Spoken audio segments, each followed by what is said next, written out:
are we okay watching this slip? Are we okay getting to see an animal die every single day, a species die every single day? My name is AJ Klaus, and I'm a playwright. Salty is a play about penguins and people, set what we think is one of the last conservation zoos on the planet. It's a grim yet hopeful look at the future and the scarcity that we have to work with and the time that we have to take care of each other in this planet. I think it was important to see a caged aspect of the zoo as well as the keepers. The keepers as well as the kept, the ones taking care of them as well. And I think in a zoo you have such a porous experience of life. There's things coming and going 360 degrees around you. So to immediately double how many characters the actors are playing, you get this very fast-paced storyline. And even some characters are mirroring the beginning of a relationship and the end of a relationship. So to sort of see it all happen at once, you're kind of grabbing at what you can. And to me, that matches the energy I feel when I'm at a zoo. So when I started writing this play a couple years ago, I had heard of the more prominent story of the gay penguins at the Bronx Zoo, but there have been several stories since of these same-sex penguins trying to mate in these zoos around the planet.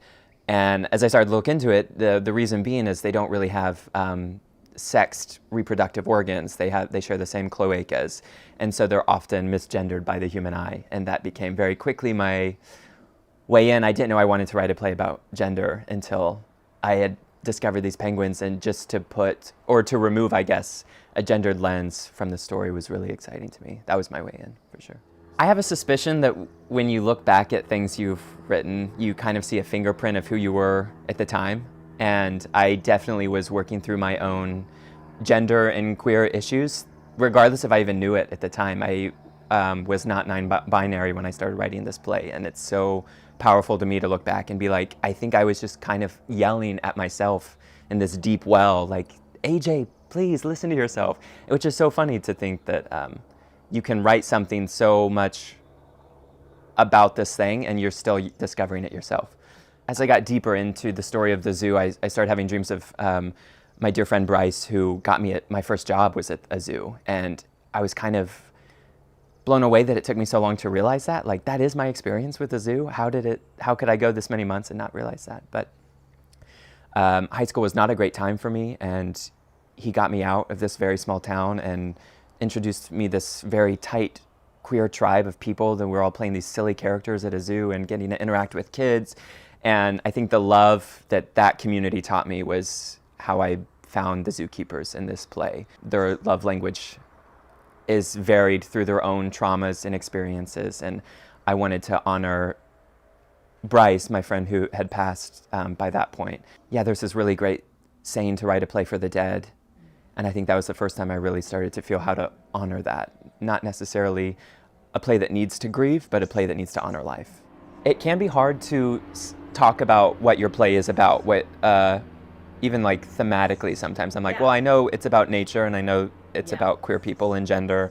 But beyond that, I am sort of just letting these ideas that I hope connect reach people. And there is a really great relationship to ambiguity most plays have, where the audience then gets to connect their dots. I think in this play in particular, we let them assume what's happened to the world in the worst ways possible. Everyone has an idea of how the world's going to end. So it's easier to just be like, what you thought of, what your nightmares are, let's let you have that, and then just put this play on top of that. So there was, as long as the journey was to get to that production in New York, there was, I think, a sigh of relief to just hear people witness the play in so many different ways and just receive it. I'm excited by human complexity in stories. I think that's why I'm drawn to be a writer. And so I don't necessarily know if I've ever been able to put down a scene that can only go one way, because that's just not how life works. I think in so many moments you walk away from a conversation with someone and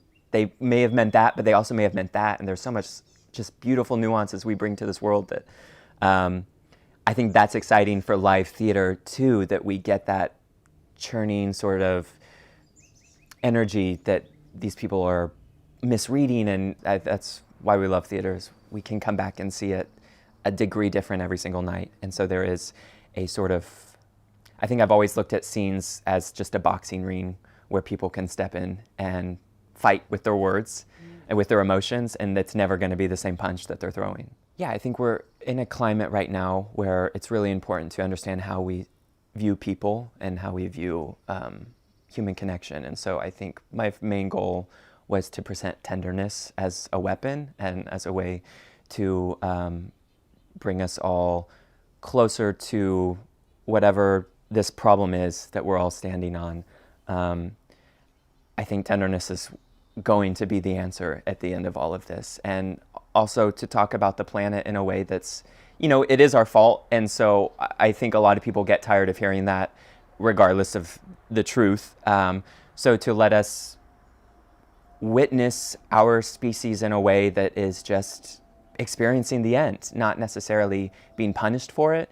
I think that is something story has the power to do, to just to bring that to life and then let us understand, are we okay watching this slip? Are we okay getting to see an animal die every single day, a species die every single day?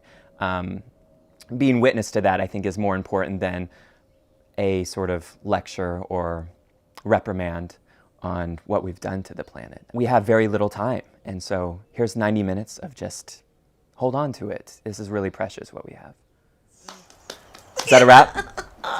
That's a wrap! Brilliant.